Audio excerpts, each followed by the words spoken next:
Hello, everyone. We are back. Another episode in the Design Lounge. This is the entertaining series, right? And, this time of year, we're going to be having family over. We're going to be entertaining the kids, everyone like that. And we know that can be stressful. So we want to make this as seamless, as stress-free as possible. And I have on today someone that can tell you about that, will help you about that considerably. Award-winning interior designer, Sashya Thind. People that know who you are, please tell them about yourself. Thanks for having me on, Brandon. I'm excited to share this my insight with you and your guests. I am an interior designer based in Boston, Massachusetts. Have been doing this all my entire career and enjoy it. So some of the interior design skills actually help me with the entertainment skills, I would say. So I'm happy to chat a little bit more about that. Definitely, definitely. And when I thought about having you on, and I got the lowdown, and I love doing the research. That's probably I love the conversations because everyone like this gives me like a front row, like to the amazing designers.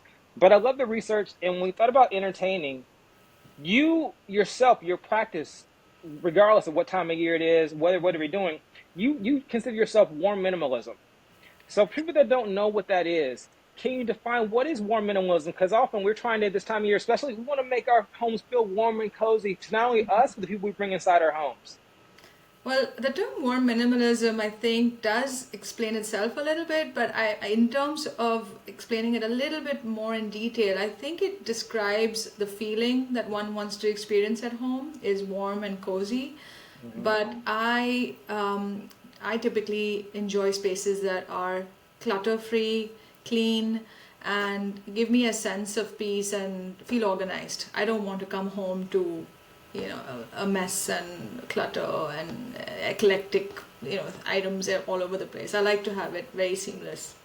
Yeah, no, I won't let you see my space right now. I won't be giving you a tour because you Right. might, you might feel a certain kind of way. No, I'm joking. I'm joking. Uh, in doing the research to talk about that, I found that you're a fan of Elsa Crawford, who for me, that was one of the first people I came across with design. I don't know if you ever saw her special on Netflix, Abstract, where she was one of the designers they featured, and she talked so much about space. I even think she coined this term between this like the intersection of empathy and interrogation. And I'm like, that is so great, such a great way to put it, being empathetic to the person in the space they're inhibiting. But you have to dig deeper. When hearing about your process, I think you have it. You said your process of deep trust and a leap of faith. Tell me a bit more about your process and that interrogation and empathy process when it comes to your design when you work with your clients.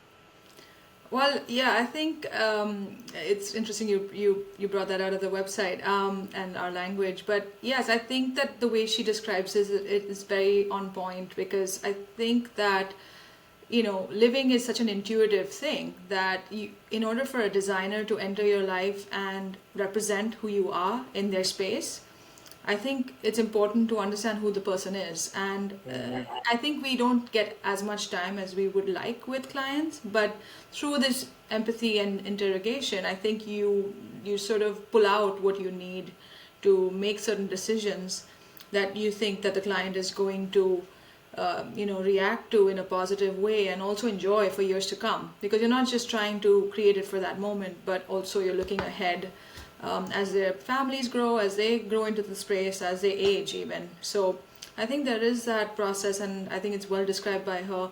In terms of my language of the leap of faith and deep trust, I think there is this current culture of wanting what is already out there in terms of a Hmm. trend, Okay. and that's Yes. really talking That to the T word, the T word we, the we, we keyword. hate to discuss. Right, Yes. right. It's a bad word. Yeah. you know, Let's just put it out there. It is yeah, a bad word. Yes. it's a No. bad word. I mean, We it's like, we don't want trend. We want the other T word. We want timeless. right. You want Yeah. timeless, and I think this I don't vilify people for wanting trendy, because if they're getting exposed to that all day, Yeah. every day on social Right. media, in visual settings, on Pinterest or Instagram, Facebook, that's all you're going to know. But I think what we are trying to come to is a conclusion which requires a leap of faith to say, give us that opportunity to show you what else is out there, and give us the opportunity and trust us that we're going to come to you with well thought out solutions that are also uniquely different from anything else you've seen. Well, and I would think, and you can correct me if I'm wrong. I think as a designer, not moving away from trends, but more about, intuitive of what the person's about and how they're going to live in the space. It Right. becomes a space that is way more representative of who the person is, as opposed to putting themselves in a box saying, "Hey, I just want to be this trend." That Right. might not be a true reflection of who you are, or even your design aesthetic, truthfully. But by Yeah. taking your leap of faith, like they actually, their space embodies them. I would imagine more so than just trying to say, "Okay, I want this latest thing because it is." But that might not really let me live the best life I can possible.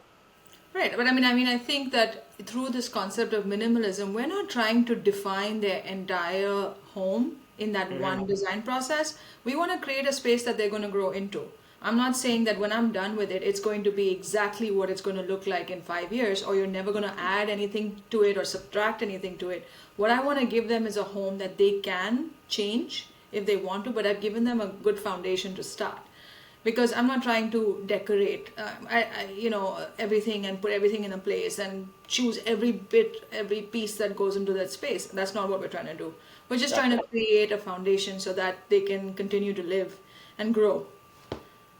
Talking about this, so again, this is the entertaining series, excuse me.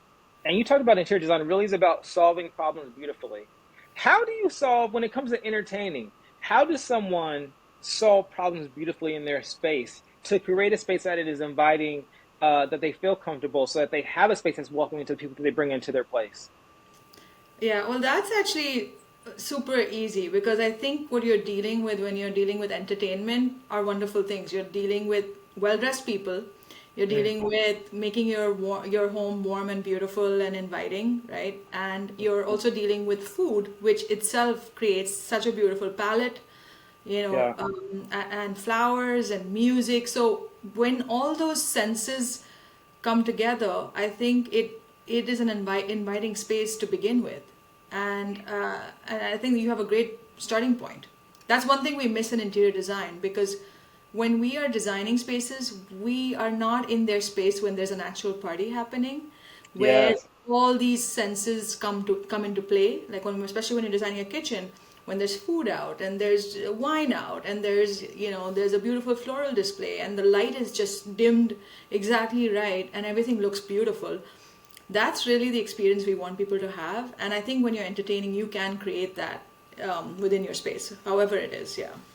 Talking about that, 'cause that's a great point. Because again, when you're there, you're envisioning how they may or may not live, but you aren't actually in it at the same time with which they're entertaining, right? Right. Potentially. How is it? What tips could you give people to not only maybe let their space interplay between the food and the warmth and the people that are coming over it, and really kind of think out who's all going to be here, how is this going to work, but also you being an expert when it comes to minimalism and not being overly, design and just have too much stuff and clutter. How do they know when it's just so they don't put out too much, I guess, or if they don't design too much when it is the holidays? So I would imagine that's be easier. People, they take stuff out. They're like, okay, this is the time of the year. I'm going to put this up. I'm going to hang this up, and then like, how do they edit themselves? Yeah, so I think that you have to work with the elements you have. That's typically what Okay. we do, is we make the food the hero, Okay. and then work Love back. that. Love that. Yeah, so it's almost like you have to decide. Even when I'm designing a space, I decide what is the hero here of the space. Okay. What is that focal point, and then I work backwards, because I'm not trying to add more to that focal point. I'm trying to make that the focal point, so everything around it just goes away. Just Similarly with food yeah. and placements, when you're setting up a table, I think you have to decide, when people walk into that space, what do you want them to see first? And then that takes precedence, and then second, and then third. So I think there's that same kind of concept that applies. Hmm. I think, creating a space that is clutter free. If you were a fly on the wall in our house before a party, it is a little chaotic, I have to say. Okay. Okay. Yeah, Okay. I don't want to make it seem like it's super easy. It's not. It's, we use those opportunities when we're entertaining to do a deep clean, and we Okay. like clean everything, because that's the first step, I think, when you're entertaining, is that, at least the way that I think about it, is that you show people respect when you invite them into a clean home. Totally. Totally. Like you've actually taken the effort to tidy up, put things away, make it beautiful. So that's the first step, is just tidy up. put, So, put all that crap away, yeah, essentially. yeah, Start with a yeah, fresh, like a blank canvas. yeah, I and like like, to take out tablecloths. I like to take out my best dinnerware. I do all of that. And, it's just, of course, it's not easy, but again, it's all a show of respect, I feel, when you have a guest in your home. It's like, okay, what would you want? How do you want to make them feel special? yeah, and talking about that, it reminds me like what you said as far as that layering, right? Like, what is the focal point, and then what is that second level? What is that third level? What do I Right. want their eye to go first? Whether it's colors or textures or whatever. How do I layer my space so that's an inviting? But again, if the food is the focal point, let me make it that. If I'm someone that can't cook, maybe I'm going to take you away from the kitchen. So I Right. have the champagne and the drinks out, and the kitchen Right. is in the background. Yeah. Um, a lot of when we talk about entertaining, you just mentioned yourself, right? You make sure you clean and set up the space for entertaining as a show of respect. But then you pull those things out, the things that people might not utilize other times in the year. But again, design our spaces. This is again, this impacts us 12 months out of the year, right? Not just the last 2 months of the year when we're entertaining. What are some things people should take from designing for the holidays to carry over to the other 10 months of the year when they aren't designing, just to, again, enhance their space and to enhance their quality of life? And instead of just using it in just those special occasions, hey, maybe you know what? If you feel better in these last 2 months because you've done or added this, and this, maybe you should keep some of those things. Now, maybe not everything. Maybe you should integrate some of those things throughout throughout the rest of the year. Well, yeah, so I don't typically reinvent the wheel every time we have a celebration. There are some Hmm. key components that we use all year round, Okay. and those are the neutrals that we keep. But Yeah.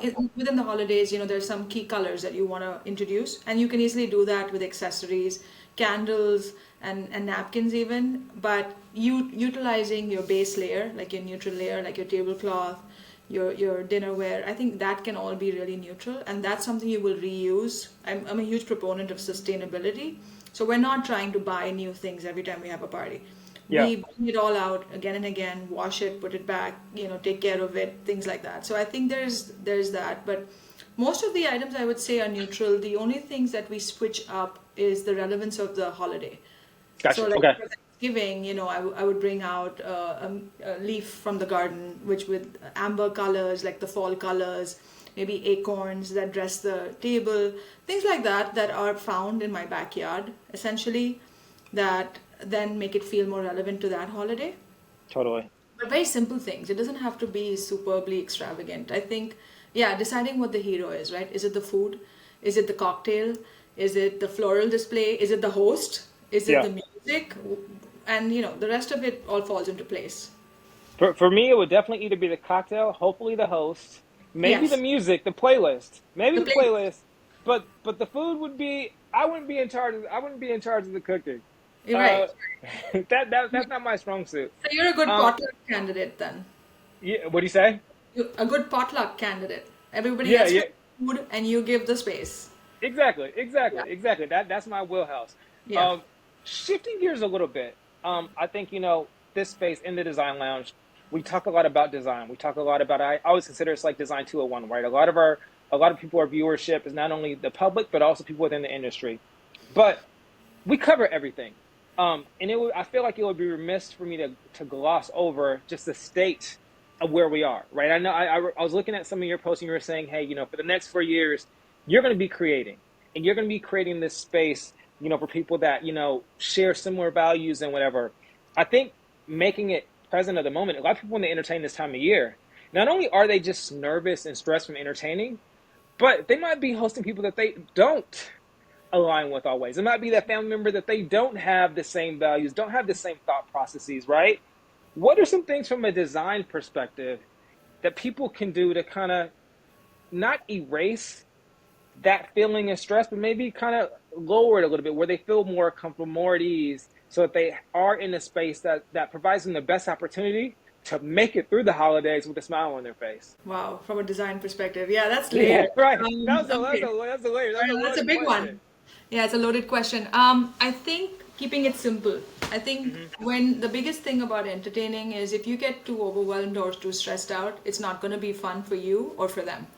Yeah. Trying to keep your guest list simple, trying to keep the food offerings simple, trying to keep the setup really, really simple, like minimal. Everything can be super minimal and still be striking and Yeah. still be beautiful. And I think that there's so much inspiration out there around that. But again, look in your own backyard.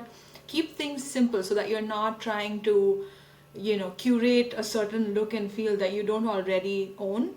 I think Yeah. work with what you have and make the best of that. I typically am a very casual host.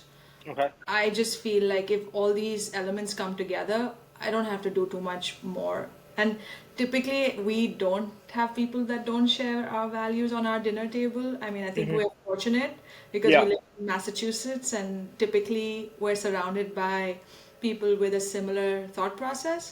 Totally. So we actually do talk about politics Okay. around the table, often with Okay. friends. Yeah. It's a safe space for us. We don't find it to be a taboo subject at all. We don't shy away from it. We all have our, opinions, and we are open about it. Very, very communicative. Yeah. So You, it's a very safe space for us, I would say. and you know what? I think that's a great point that people don't think about, right? Because we talk about politics and religion, right? Those are two things people never talk about. But when it comes to the design aspect of the space, creating something that's simple, that leaves you stress free, and that's inviting, people's temperature goes down. You know what I mean? Like when you create a space that's inviting, it's warm, it's welcoming, people's temperature goes down. They might be a little bit less defensive. And even if you are in fact in a space where people obviously even within particular thought processes, you're gonna have differences of opinion, right? But that might be a space where if you design it accordingly, if you set it up accordingly, it might be a space that becomes safe. That might alternately never be safe before, but now you've created that environment where it is safe, and you guys can create that dialogue and realize, okay, maybe we aren't as different as we thought we were. We have a lot of similarities. We just see it from a different perspective. And so I think that's something that's actually important for people to think about. Like, yes, you can create a safe space to where maybe that is what's going to allow you to be. That could be the hero in your holidays by making it people like comfortable and having those type of conversations if they come up. Yeah, I agree. And I think also, one other thing that I've found is if you are organized with the way the evening goes or the afternoon Okay. proceeds, Yeah. there there seems to be less anxiety. Gotcha. If everyone's fed at the right time, Hmm. if the food is served on time, if everyone's happy, bellies are full, typically there is no hangry people. I think then you've sort of avoided a little bit of that, negative experience. So I think, yeah, trying to go into it with ease, and being organized in advance, so you're not running around trying to Hmm. figure everything out last minute. Pre-planning will create a better ambiance and be more fluid as the evening progresses. I love that. I love that. I think of it from event production, like run of show, right? Like when we show up to a space and we're doing a experience or whatever, we have a run of show, right? So we know, hey, 5 o'clock is here, 6 o'clock is here, seven Right. o'clock is here. I've never thought about that when it comes to hosting or entertaining, but again, organizing like that, not only organizing for the amount of time I need to actually have this space so I'm not running all around, but also, okay, I'm gonna have the appetizers out at 5. I'm gonna make sure the drinks are ready to Right. go. We're gonna Right. eat at 6 o'clock. You know what I mean? So we people not only can feel comfortable in this space, we're moving in that space almost to a schedule so people don't get hangry, like you said. Yeah, Um, yeah. And kids are a big part of our entertaining yeah, typically yeah, because I have two kids of my own. Everybody I know has 2 to 3 children who show up at these things. We're not having adult only dinners ever. yeah. It's like a whole. So we do that too. We make sure everyone's situated, the kids are eating on time. They sit at the table with us. There isn't Mhm. like this, oh, let's banish. Separation. Yeah, No. there's banish them to the TV room or something. No, they're actually sitting at the table. There's 2 rounds of food being served. So there is a coordination that, it's like orchestrated. Yeah, no, Yeah, I love that. I love that. And also it makes it easy. You ain't gotta differentiate between the design between the adult space and the kid space. Just everyone's in one space, and so everyone makes it inhabits that one space. right. Leaning back into your practice, I know some of your favorite projects, they're not only just design but also renovation. Tell me more. Why is it? What is it about that allows you to really thrive in the spaces that you create, where it has the renovation aspect as well? Well, I have a background in architecture myself. So Hmm.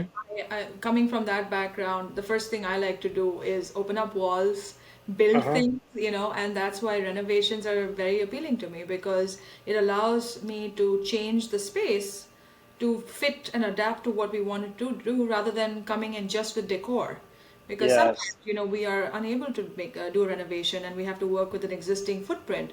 And certain things work well and certain things don't. But a renovation allows us to really create the potential that we need, to solve whatever we're trying to solve for. Yeah, optimize that space, optimize the livability, but also the quality of life within that space. Yeah, and I Yeah, enjoy the architectural component, so that's why it's a better project for us. Yeah. totally, totally. Well, I love it. I'll say, looking at your projects, they're beautiful. Like they look amazing. And I've Thank never thought of myself as a minimalist, but they look amazing, and it looks like someplace I would just feel comfortable and at ease in. But I know you won awards. I want to know, what's next? I know you're in Boston now. I know you went to school in Dubai, and then you lived in England. Like, are we gonna? I know you do international. We're gonna do more other projects. So we're gonna move maybe back to England, Portugal. I know Portugal. I'm jealous because I know you used to travel there frequently when we you. were in England. What Mm-hmm. is next for your company? Right now, I'm open to international projects and Okay. projects around the US for sure. But we are very focused at the moment on New England and the East Coast. So I mean, if the opportunity presents itself, we're happy to collaborate because we I have been to these and lived and worked in these countries, and I think they're amazing in their own right, and it would be wonderful to do a project there. So yeah, I don't know actually. That's a good question. I don't know where it's taking us, but for now we're focused in this area. So let's see. Who Yeah, knows? like I said, who knows? Who knows? We know you're going to be creating beautiful spaces, Yeah, wonderful spaces. yeah. I can't wait to see where you take it and what you do. And I just thank you because just having this conversation, you opened my eyes to not only what I should be focusing on to entertain, but also just how I should do it and how I should have a little, almost like a timeline. So now I think I am set for the holidays. I know what to Wonderful. do. Amazing. I think you're going to have a wonderful time. The holidays are all about good food, friends, family, and yeah, I think it's going to be a wonderful time. Hopefully, we'll all get to de-stress a little bit after Yes. all of this, but yeah. Yeah, no, I know. It's funny. I was actually talking to someone a few episodes ago. Actually, Bobby Burke. I don't know if you're familiar, but he actually has a home in Portugal. So we were talking about that. So there's that connection. But we Yeah. were talking about it, and he was saying, the holidays, and it's like, so I'm actually going to be Maison Objet in, Oh, in in Paris in January, and I'm like, oh, I'm actually going to be gone when everything is happening. I might just wonderful. have to stay a little bit longer. So we'll see. We'll see what happens. But Yeah. anyways, I won't get too far off topic. Again, Sasha, thank you so much for taking your time. Thanks for lending us your expertise, and we just can't wait to see what's next. Thank you so much, Brandon. Super fun. All right. Yes. Bye bye.